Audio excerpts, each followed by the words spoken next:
Good morning student. Subject science class 10th chapter number 3। Chapter का नाम है धातु एवं अधातु। आज शुरू करने जा रहे हैं। Are you ready? रेडी तो ओके, हम शुरू करते हैं चैप्टर नंबर 3 जिसका नाम है धातु एवं अधातु। धातु अधातु, प्रकृति में बहुत सारे तत्व पाए जाते हैं जिसमें से हमें क्या पता कौन से धातु हैं, कौन से अधातु हैं, कौन से उपधातु हैं। इस चैप्टर में हम इनके बारे में पढ़ेंगे। इससे पहले 9th क्लास में आप पढ़ चुके हैं एक आवर्त सारणी जिसमें इनकी जगह दे रखी है कि आवर्त सारणी में धातु एवं अधातु को कहाँ रखा गया है। रफली मैंने ब्लैक बोर्ड पे ऐसे ही बनाया है, प्रॉपरली नहीं है। इसमें यहाँ पर फर्स्ट ए सेकंड ए ये दो ब्लॉक बने हुए हैं, दो वर्ग हैं, जिसमें से इसको बोला है हमने एस ब्लॉक। बीच में ये इस तरह से ग्रीन कलर से दिखाया हुआ है, इसको डी ब्लॉक, और इधर पी ब्लॉक। तो हमारा जो फर्स्ट ए है इसमें क्षारीय धातु होती है। कौन सी धातु?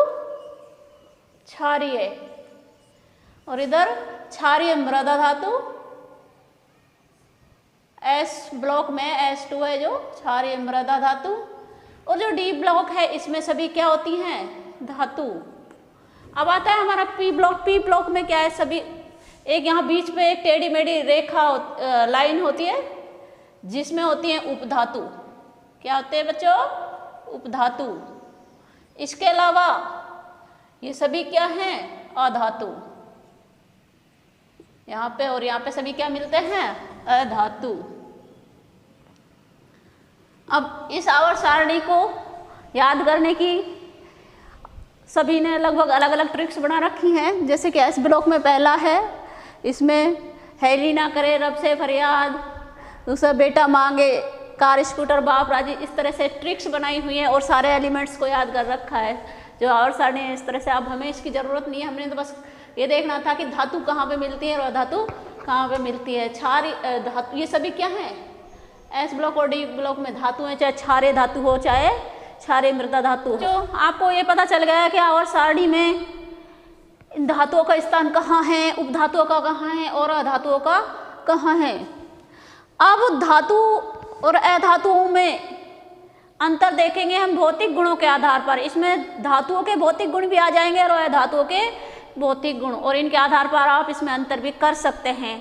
तो सबसे पहले हम देखते हैं धातुएं।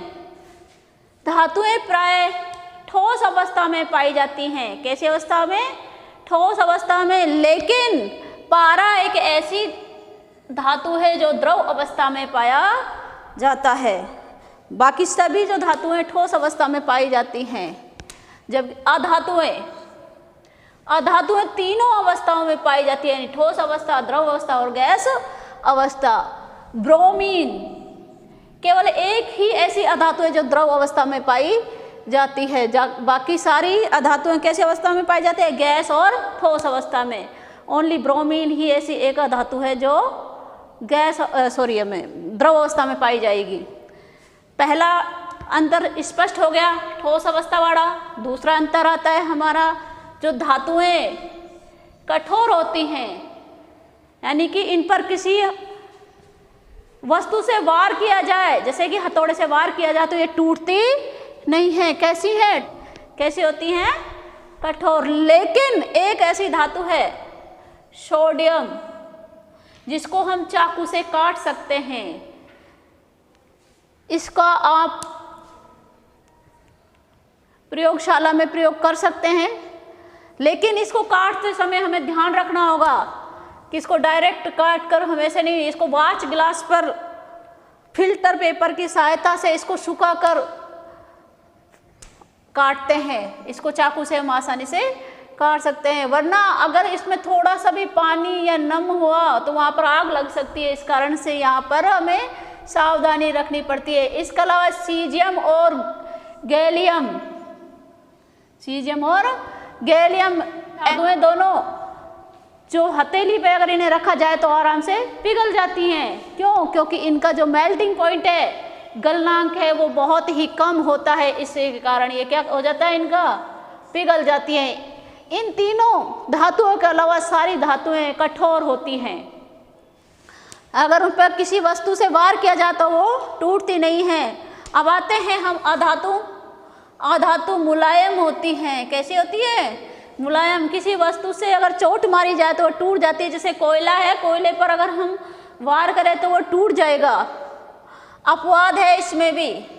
हीरा, हीरा कार्बन का एक अपर रूप है। ये अधातु होते हुए भी कठोर होता है, और कठोर भी कितना कि प्रकृति में सबसे कठोर पदार्थ है। प्रकृति में पाए जाने वाले जितने भी पदार्थ है उसमें सबसे कठोर पदार्थ हीरा है। हमारा सबसे कठोर प्राकृतिक पदार्थ है।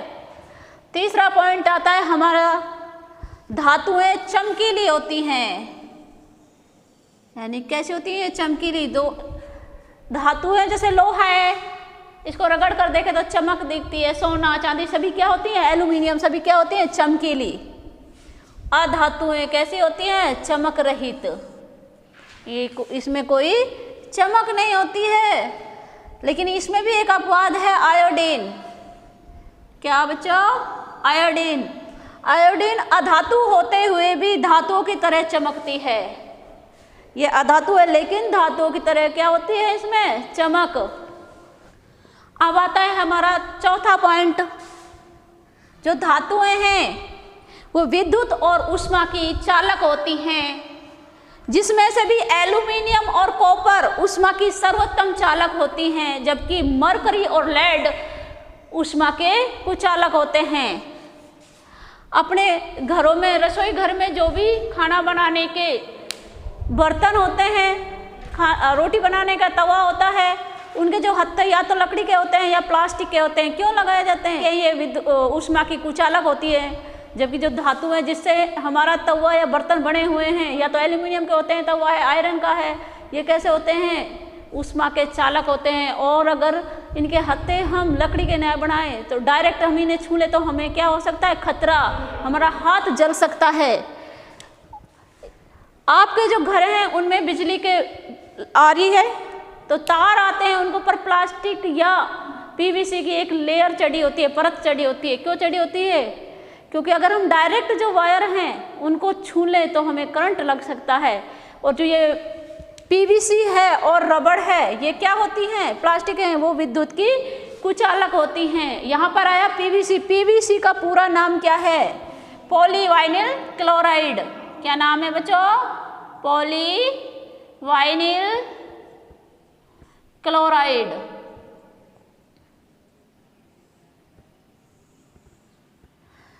पॉलीवाइनिल क्लोराइड और रबड़ विद्युत की क्या होती हैं? कुचालक। इस कारण से तारों के ऊपर, वायरों के ऊपर इसकी परत चढ़ाई जाती है।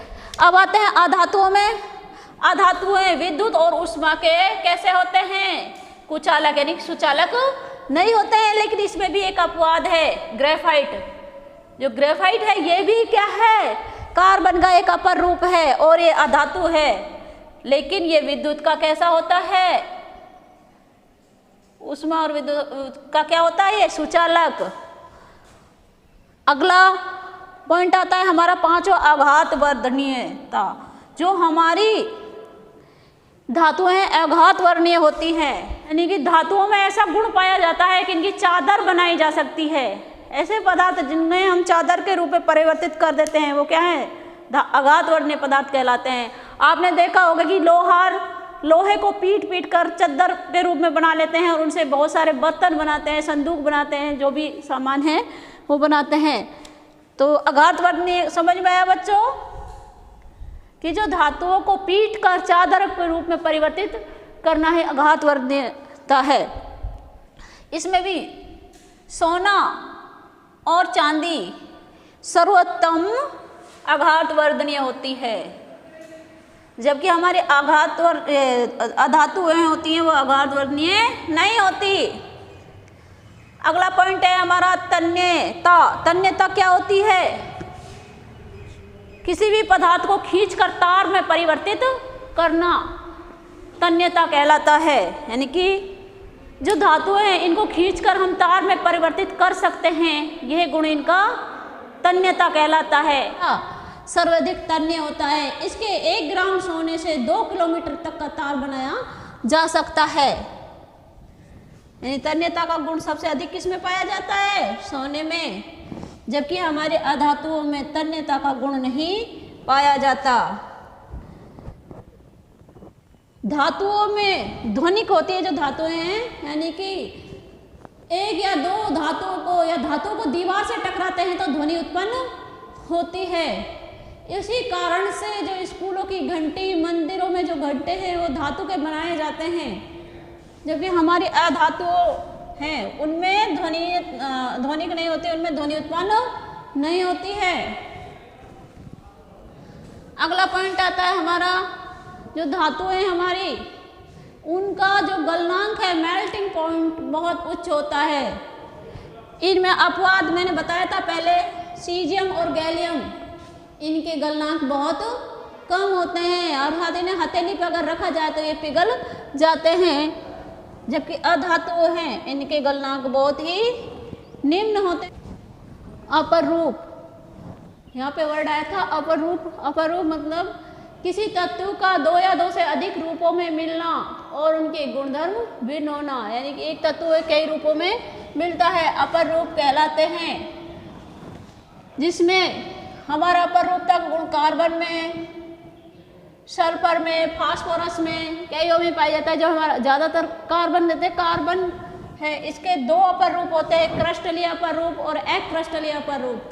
क्रिस्टलीय में हीरा, ग्रेफाइट और फुलरिन आते हैं और अक्रिस्टलीय में हमारे आते हैं कोक, चारकोल, काजल इत्यादि। इनका अध्ययन हम यहाँ पे नहीं करेंगे, यहाँ पर हम पढ़ रहे हैं धातु एवं अधातु। यहाँ जो वर्ड आया था इस कारण से मैंने इनको बताया था। बच्चों आज की क्लास हमारी यहीं तक ही है, आगे पढ़ेंगे हम धातुओं के रासायनिक गुण।